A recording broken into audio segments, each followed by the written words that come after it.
Well, homelessness doesn't just impact one demographic. It happens to people of all ages, including our senior population. Rachel Cole has been reporting live for us all day. And Rachel, it's really a tough subject, but there is some really good help out there. Yeah, there really is. There's plenty of services and programs within this amazing organization. And we're at the downtown location, which is the biggest in Arizona. And they just opened up another one in the West Valley. And we're just proud to be here and partnering with them. And mental wellness is a challenge for so many seniors who are facing homelessness. But there's a new intake screening test that's preventing those seniors from slipping through the cracks as they so often do. 12 News journalist Gabriela Becerra is explaining how CASS is tackling dementia and other cognitive impairment. Take a look. Out of sight, out of mind. Society works really hard to make homelessness invisible. A stigma that Dr. Heather Ross is trying to reverse, and the mind is her focal point. Every single day, every single person that we can help to resolve their homelessness by identifying the supports that they need so that we can get them those supports.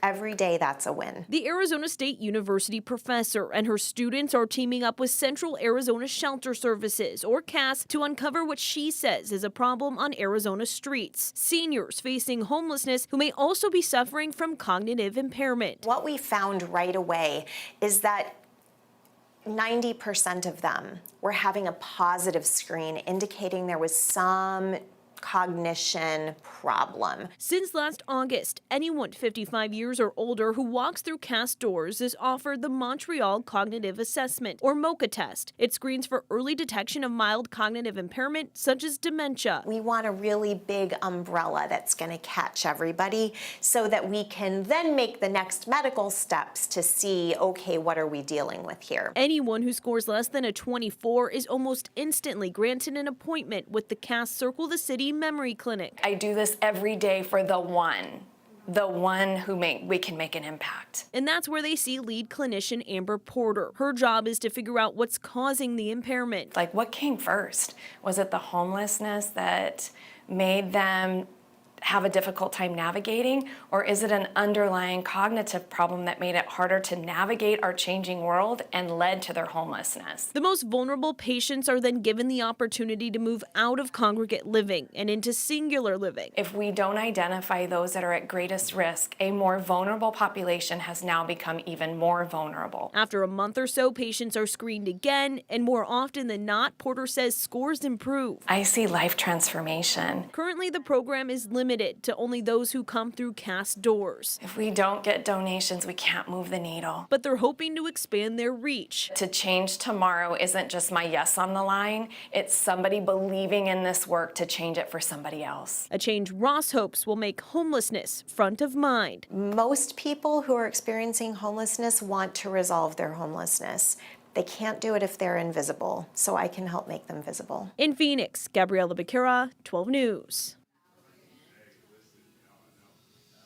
Okay, guys, so I have a grand total right now so far, more than $65,000 raised, but that's not counting all these donations that have come through. So we got a couple more here that have to be input into the computer. So keep calling 602-362-0677. Almost forgot the number, but I didn't. And we're trying to get to a more important number, $100,000. Okay, we want to get to that by 7 o'clock. We got a half an hour. Let's get there. And before we send it back to you, let's give a shout out to Mary O from Phoenix, $100. Bill G from what? From where? Boys. All right, well, that's great. I'm an Arizona local. Anyways, we'll talk to Bill about that later. Francie from Phoenix, $50. Ruth from Queen Creek, $200. And Owen and Kim from Gilbert, $500. Thank you so much for your generosity. We'll send it back to you guys, and I'll figure out that. Yeah, listen, Rachel, we don't care where they come from, just as long as the money is green. Keep calling. Right? Exactly. Just keep calling. Well, taking one more look at the ways that you can donate right now to help people in your community. You can scan the QR code on the right side of your screen, or you can call that number. The number is 602-362-0677 to donate. Stay with us.